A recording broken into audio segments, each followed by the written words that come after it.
இங்கு உயர்ந்தது, தாழ்ந்தது, நல்லது, கெட்டது என்று எதுவுமே இல்லை தங்கமே. அனைத்தும் நீ பார்ப்பதை பொறுத்துத்தான் அப்படி தோன்றும். அப்ப எது சரி, சரி தவறு என்ற ஒன்றே இங்கு இல்லையே.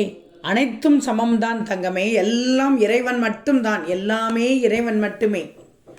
விண்ணும் மண்ணும் பகலும் இரவும் இருளும் ஒளியும் அனைத்தும் ஒன்றுதான். அதுவே கடவுள் தங்கமே. கடவுளாக பார்த்தால் அவர் கடவுள், சாத்தானாக பார்த்தால் அது சாத்தான் தான். எப்படி பார்க்கணுங்கிறது உன் கையில் தான் இருக்கிறது. நீ விரும்பிய வண்ணம் உன்னால் பார்க்க முடியும்.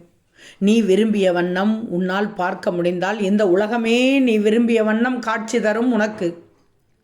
உன் உலகம் உன் கையில். அப்புறம் என்ன கவலை? எப்படி பார்க்கறதுன்னு தெரியலை இல்லையா? எப்படி பார்ப்பது என்பதை மட்டும் நீ பொருள் அறிந்து பார்த்துக்கோ. ஏன்னா நீ பார்க்கும் உலகங்கள் இதுதான். இந்த உலகம் ஒரே மாதிரி தான் இருக்கிறது. உனது பார்வையில் தான் வேறுபாடு இருக்கிறது.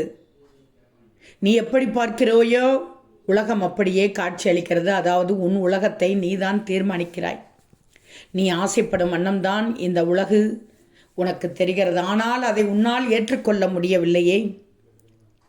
இந்த உலகம் உனக்கு மோசமாக காட்சி அளித்தால் நீ மோசமாக பார்க்கிறாய் என்ற அர்த்தம். முதலில் சரியாக பார்க்க தெரிய வேண்டும். நல்ல வண்ணம் பார்த்தால் அனைத்தும் நல்லவையாக தெரியும். ஆக இந்த உலகை மாற்ற முடியாது. ஆனால் உன் பார்வையை உன்னால் மாற்ற முடியும்.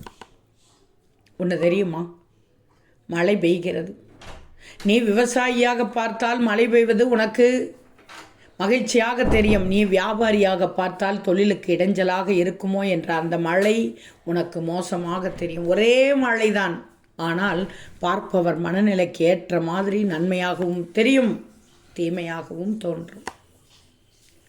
அதனால்தான் உன் சாயி என்ன சொன்னேன், நீங்கள் உயர்ந்தது, தாழ்ந்தது, நல்லது, கெட்டது என்று எதுவுமே இல்லை. அனைத்தும் நீ பார்ப்பதை பொறுத்துத்தான் அப்படி தோன்றுகிறது.